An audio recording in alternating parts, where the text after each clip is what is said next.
पलामू लोकसभा क्षेत्र के गढ़वा में आयोजित बूथ स्तरीय सम्मेलन में बीजेपी के प्रदेश अध्यक्ष बाबूलाल मरांडी ने हिस्सा लिया।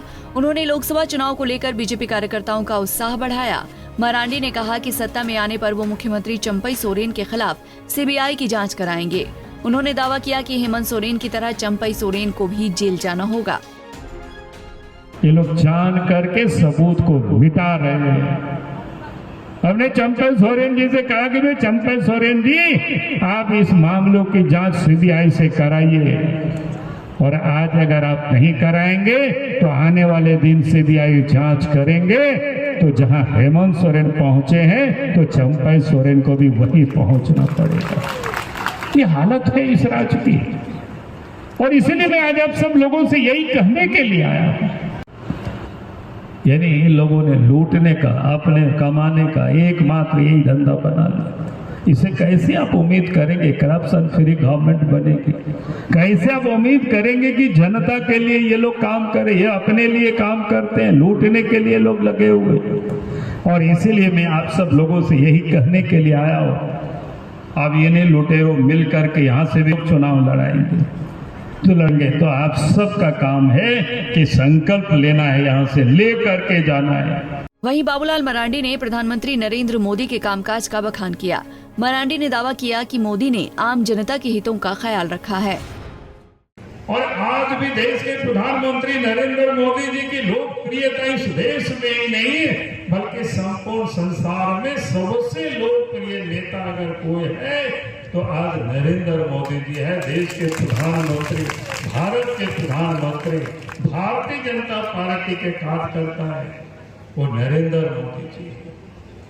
मैं इसलिए कहता हूं कि जो पीछे अटकेला जाए, और उन लोगों ने कुछ दलालों को भी भारतवर्ष में लगा रखा है, तो हमें उससे इस देश को बचाने की जरूरत है। आपने देखा कि इस 10 वर्षों के अंदर में गांव गरीब के लिए तो देश के प्रधानमंत्री काम किए ही।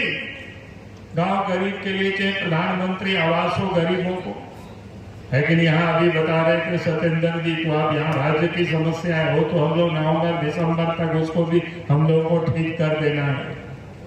लेकिन आज क्या है स्थिति कि भाई आज इस देश के अंदर में गरीबों की और गरीबों के लिए जो देश के प्रधानमंत्री ने जो काम किया है वो एक एक काम अगर आप गिना दे तो बड़ी लंबी समय होगी। उस परिश्रम और मेहनत के बल पर भारतीय जनता पार्टी ने इस देश में फिर से अपने स्थान को बनाई और सरकार बनाई। अब याद करिए, पहले तो 13 दिन की सरकार भी बनी अटल जी के नेतृत्व में, फिर 13 महीनों की सरकार बनी, फिर 5 साल की सरकार बनी, और उसके बाद फिर 10 वर्षों तक कांग्रेस के नेतृत्व में सरकार रही। और फिर कार्यकर्ता मेहनत और परिश्रम के बल पर 2014 में इस देश में नरेंद्र मोदी जी के नेतृत्व में सरकार बनी।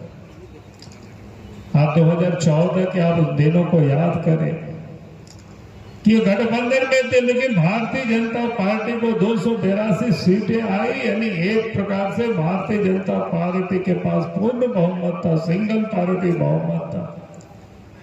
लेकिन गठबंधन के साथ मिलकर के सरकार चलाया और 5 वर्षों के बाद लोकप्रियता और बढ़ी, और देश में जिस प्रकार से काम हुए उन कामों के बदौलत देश के प्रधानमंत्री नरेंद्र मोदी जी को 2019 में फिर से इस देश में प्रधानमंत्री बने और सरकार बनी। लोकसभा चुनाव की वजह से बाबूलाल मरांडी मोदी सरकार के कामकाज की तारीफ कर रहे हैं, लेकिन झारखंड मुक्ति मोर्चा के नेताओं पर तरह तरह के आरोप लगा रहे हैं। अब जनता ही तय करेगी कि मरांडी के आरोप में कितना दम है।